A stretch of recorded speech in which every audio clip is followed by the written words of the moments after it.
పిడికిళ్ళతో మన్నే నాపై పోస్తూ ఉన్నారే,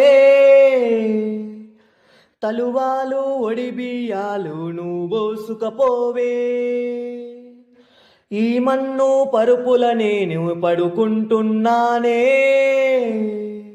ఆ పువ్వు పరుపుల నువ్వే హాయిగా నిదరోవే. పైసా పైసా అన్నడు గదనే నినుగన నాన్న, ఆఖరికి కురిసేది ఆటన సిక్కలానా. పరువు పరువు అంటూ తీస్తిరి గదనే పరుగు, ప్రాణం పోయినంక మోగేదే డప్పుల దరువు. ఉండదే నీకే హాని పిల్ల పాపాలతోని, హాయిగా బ్రతుకే నువ్వు 100 ఏళ్ళు.